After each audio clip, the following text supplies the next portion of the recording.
Nous sommes à la veille de la deuxième investiture de Donald Trump comme président des États-Unis, dans un contexte géopolitique sous haute tension. À peine 2 semaines avant de prêter serment, Donald Trump réitère son désir de prendre le contrôle du Groenland et du canal de Panama, se disant prêt, le cas échéant, à user de la force militaire pour atteindre ses objectifs. Cette annonce tombe comme un coup de tonnerre, faisant la une de tous les journaux du monde. Qui aurait cru qu'après sa première élection, en 2016, puis son mandat terminé en 2021 et à nouveau élu pour un second mandat, Donald Trump irait si loin dans ses ambitions territoriales. Et pourtant, voilà qu'il remet ouvertement sur la table des projets jugés impensables, réveillant de vieux démons et suscitant de vives inquiétudes à travers le globe. Moins de 2 semaines avant la cérémonie officielle, alors que les États-Unis se préparent à l'accueillir à nouveau dans le bureau ovale, Donald Trump réaffirme son intention de racheter le Groenland et de s'emparer du canal de Panama. Les caméras sont braquées sur lui, les flashs crépitent. Les journalistes se pressent autour de lui, à sa résidence de Floride, en quête de la moindre déclaration. Sa voix résonne. Le Groenland est un point stratégique, majeur pour la sécurité nationale des États-Unis. D'ailleurs, ces derniers ne manquent pas d'établir un parallèle entre la démarche de Trump et la politique expansionniste américaine menée à diverses époques, comme l'achat de la Louisiane en 1803 sous Thomas Jefferson ou encore l'achat de l'Alaska en 1867 à la Russie, orchestré à l'époque par le secrétaire d'État William Seward. Ces références historiques soulignent un point majeur. L'idée qu'un président américain souhaite étendre le territoire national en faisant fi des usages diplomatiques n'est pas nouvelle. En 1803, la France de Napoléon a cédé la Louisiane pour 15 millions de dollars, doublant quasiment la superficie des États-Unis. En 1867, la Russie a vendu l'Alaska pour 7,2 millions de dollars, jugé ridicule a posteriori au vu de la richesse en pétrole et en or de cette région. Alors, le Groenland, grand comme 4 fois la France, est-il la prochaine cible d'une transaction qui marquerait l'histoire? Pour Trump, c'est un atout stratégique vital, une porte ouverte vers l'Arctique, donc vers les nouvelles routes maritimes qui se dégagent à mesure que la banquise recule.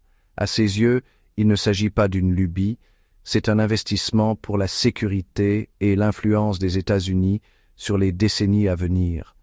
Au cœur de cette ambiance électrique, la veille du jour où Donald Trump prêtera serment pour la 2e fois, chacun se demande jusqu'où il ira. Les esprits se souviennent de ses multiples annonces chocs lors de son premier mandat, de janvier 2017 à janvier 2021. Certaines restées lettres mortes, d'autres concrétisées, malgré l'incrédulité générale. À l'époque, quand il évoquait la construction d'un mur entre les États-Unis et le Mexique, beaucoup ont cru que ce n'était qu'un slogan. Il a néanmoins arraché des milliards de dollars pour en édifier des pans entiers. Qu'en sera-t-il aujourd'hui quand il déclare ouvertement vouloir user de moyens militaires pour asseoir son autorité sur le Groenland et le canal de Panama?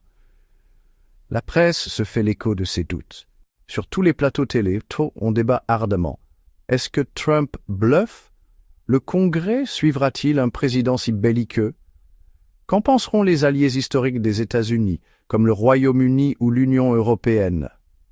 Les partisans de la realpolitik disent que tout ceci fait partie du style Trump, menacer fort pour obtenir de meilleures conditions de négociation. D'autres, plus pessimistes, rappellent que le Trump de 2025 n'est plus celui de 2017. Il a appris de ses erreurs, il s'est entouré de fidèles acquis à ses vues, parfois des personnalités marginalisées lors de son premier mandat, désormais promues à des postes clés. Ce sont des gens qui n'hésiteront pas à mettre en pratique ces directives les plus controversées. Sarah Smith, la correspondante nord-américaine, fait un résumé précis de la situation. Donald Trump, 2e version, n'est pas moins chaotique, mais il est désormais mu par une stratégie plus claire, utiliser le pouvoir exécutif pour imposer ses vues et nommer des collaborateurs qui exécuteront ses ordres sans hésiter. Nous ne savons pas jusqu'où il ira, mais nous savons déjà qu'il est prêt à prendre au sérieux ses propres déclarations. Dans ce contexte, l'arrivée de Donald Trump Jr. au Groenland, en pleine tempête médiatique, sonne comme l'application concrète de ce plan de conquête. Trump Jr. déambule, salue la population locale, discute avec des responsables politiques locaux. Il affirme ne pas être en mission diplomatique, mais plutôt en simple touriste. Pourtant, son passage soulève forcément la question. Est-ce une première étape pour cartographier le potentiel minier, prendre la température auprès de la population ou négocier discrètement des accords?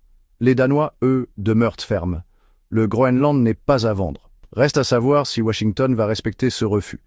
Donald Trump, père, fait mine de ne pas y prêter attention, répète qu'il est prêt à recourir à tous les moyens nécessaires. Comme un écho au passé, les analystes se rappellent que lors de la guerre froide, le Groenland hébergeait une importante base américaine, la base de Thule, qui demeurait cruciale dans le dispositif de défense antimissile. Cela suffira-t-il à raviver la fibre de l'orgueil national américain? Côté Panama, la menace n'est pas moins directe. La frange nationaliste américaine voit dans cette initiative un prolongement logique de la politique étrangère de Trump, reconquérir un atout stratégique. Les documents historiques rappellent qu'entre 1903 et 1999, le canal était sous tutelle américaine, dans des conditions très discutables pour la souveraineté panaméenne. Les traités Torrijos-Carter de 1977 avaient programmé la rétrocession complète du canal au Panama, entrée en vigueur en 1999. Aujourd'hui, en brandissant l'argument d'une prétendue emprise chinoise, Trump suscite la crainte de voir un éventuel retour de l'hégémonie américaine en Amérique centrale, ce qui rappelle à certains le spectre de l'impérialisme américain au début du XXe siècle, lors de l'époque des diplomaties de la canonnière. À travers toutes ces déclarations, une question continue de hanter la communauté internationale. Donald Trump est-il sérieux dans ses projets ou s'agit-il d'un coup de com'? Répondant à un journaliste, il précise qu'il ne peut exclure l'usage de la force militaire. Il ajoute, avec un sourire en coin, « Ne me forcez pas à le faire, mais vous savez que je ne recule jamais devant ce qui est nécessaire. » Ce double langage, à la fois belliqueux et teinté de plaisanterie, rend la lecture de ses intentions particulièrement ardue. Il pourrait tout aussi bien s'agir d'un positionnement de négociation extrême, destiné à faire plier le Danemark et le Panama dans l'espoir de les amener à la table des discussions pour obtenir des concessions économiques ou territoriales.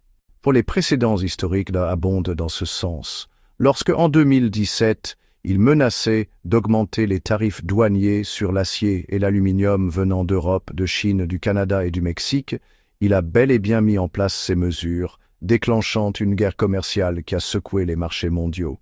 Ce n'était donc pas un simple bluff. Lorsque, en 2018, il a déplacé l'ambassade américaine de Tel Aviv à Jérusalem, beaucoup y voyaient une simple promesse de campagne, trop controversée pour devenir réalité. Pourtant, il l'a fait. Alors, qui pourra affirmer que ces menaces actuelles de racheter ou de s'emparer du Groenland et du canal de Panama ne se concrétiseront pas? Dans les rues de Washington, la population oscille entre curiosité et angoisse. Certains se réjouissent de voir un président fort qui place à nouveau l'Amérique sur le devant de la scène. D'autres craignent l'isolement diplomatique et des conflits internationaux. Dans les couloirs du Congrès, la tension monte. Les sénateurs et les représentants se demandent comment freiner ou soutenir les ambitions présidentielles. Les démocrates, majoritaires dans certaines commissions, pourraient tenter de voter des résolutions condamnant ces projets. Mais Trump a déjà annoncé qu'il userait de son pouvoir de veto s'il le faut. De surcroît, il reste moins de 2 semaines avant l'investiture. Dès qu'il aura prêté serment, il retrouvera tous ses pouvoirs présidentiels, dont celui de commander les troupes américaines. Et l'on sait qu'au Pentagone, beaucoup d'officiers supérieurs formés à la doctrine d'une Amérique impériale soutiennent en sous-main l'idée de réaffirmer la suprématie militaire américaine. Comme pour accroître encore l'anxiété, Donald Trump profite de chaque micro tendu pour rappeler que l'heure de l'action est venue. Il s'appuie sur des arguments nationalistes, évoquant la nécessité de protéger le monde libre et de sécuriser l'avenir américain. Ces mots exacts, nous devons penser à ce qui est juste pour nos enfants, pour que dans 50 ans, les États-Unis demeurent la plus grande puissance du monde. Sur les réseaux sociaux, l'information tourne en boucle, entre défiance, ironie et adulation.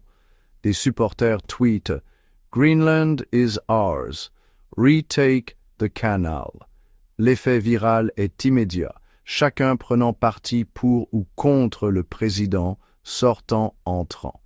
Le phénomène rappelle la manière dont Trump avait galvanisé une partie de la population via Twitter pendant son premier mandat, jusqu'à son exclusion de la plateforme en janvier 2021, mais aujourd'hui, en 2025, de nouveaux canaux numériques, Truth Social, applications émergentes, émissions en direct sur des réseaux conservateurs, ont pris le relais, offrant à Trump un moyen de communication direct et constant avec ses partisans. Reste l'impact sur la scène internationale. L'Union européenne, déjà fragilisée par le Brexit, effectif dès le 31 janvier 2020, et ses conséquences, se retrouve à composer avec un allié américain imprévisible. L'OTAN se trouve prise en étau. Comment réagir à un allié majeur qui menace d'envahir ou de racheter un territoire associé au Danemark, un autre membre de l'Alliance? Les traités de l'OTAN prévoient l'assistance mutuelle en cas d'agression, mais n'anticipaient pas un cas où l'agresseur potentiel serait l'un des membres fondateurs de l'Alliance elle-même. En Amérique latine, la rhétorique sur la reprise du canal de Panama inquiète particulièrement. Des gouvernements comme celui du Mexique ne peuvent qu'espérer que l'orage passe, redoutant une escalade militaire ou un nouveau durcissement commercial qui fragiliserait davantage leurs économies. En 48 heures, c'est tout le globe qui scrute la moindre déclaration officielle. Puis vient la date fatidique, la cérémonie d'investiture. 20 janvier, Donald Trump, main sur la Bible, prononce à nouveau le serment présidentiel, répétant la formule consacrée « I, Donald John Trump, do solemnly swear ». Les images se bousculent dans l'esprit des observateurs. En 2017, sa première investiture s'était déjà révélée tumultueuse, marquant le début d'un mandat épique. Aujourd'hui, tout paraît amplifié. Le sourcil froncé, Donald Trump rappelle qu'il a un plan pour redresser l'Amérique, un plan qu'il juge infaillible et qui passe par l'affirmation de la puissance américaine dans le monde. Les premières semaines de ce nouveau mandat s'annoncent cruciales. Dans les couloirs des institutions internationales, on ne murmure plus, on crie presque. Jusqu'où ira-t-il? À la Maison-Blanche, on s'active pour préparer un décret présidentiel officialisant le changement de nom du golfe du Mexique en golfe d'Amérique. Même si, pour l'instant, ce ne serait qu'une décision symbolique, cela pourrait créer une onde de choc diplomatique. Les Mexicains, furieux, dénonceraient une annexion culturelle. Les nationalistes américains applaudiraient, voyant là un pas de plus vers l'idée d'une Amérique plus grande et plus unie sous la bannière étoilée. Parallèlement, la situation au Groenland et au Panama se précise. Les rapports d'experts font état de discussions secrètes entre des émissaires américains et certains responsables locaux, évoquant des offres financières substantielles en échange de concessions. Les Danois, eux, demeurent intraitables, soutenus par l'Union européenne, et rappellent que l'Arctique est devenu un enjeu mondial avec la Russie, la Chine et les États-Unis qui s'y disputent l'influence. Concernant le Panama, on chuchote que des conseillers de Trump auraient rencontré des dirigeants panaméens pour négocier l'implantation de forces armées américaines supplémentaires le long du canal. Dans la confusion, les journalistes, commentateurs et politologues débattent passionnément. Donald Trump est-il sur le point de réécrire la carte du monde? Et c'est là que réside toute la force de cette personnalité hors norme. Le flou artistique qu'il entretient est redoutablement efficace pour maintenir tout le monde en alerte. Ce style, parfois appelé chaos stratégique, permet à Donald Trump de conserver l'initiative et de contrôler la narration médiatique. Tous se sentent obligés de réagir à ces annonces tonitruantes, et pendant ce temps, le camp Trump peut avancer ses pions tranquillement en coulisses. D'aucuns font le parallèle avec le concept de Madman Theory, attribué à Richard Nixon dans les années 1970, où le président américain laissait planer le doute sur sa rationalité pour faire pression sur ses adversaires. Trump reprendrait-il consciemment cette tactique en la poussant à son paroxysme? Quoi qu'il en soit, vous qui regardez cette vidéo, vous êtes aux premières loges de ce récit historique. Les semaines et les mois à venir seront décisifs autant pour l'avenir du Groenland, du canal de Panama, que pour l'équilibre mondial tout entier. Dans cette atmosphère chargée d'incertitude, souvenez-vous que l'histoire se fait souvent sous nos yeux. Les décisions d'un homme, si controversées soient-elles, peuvent rebattre les cartes de la politique internationale.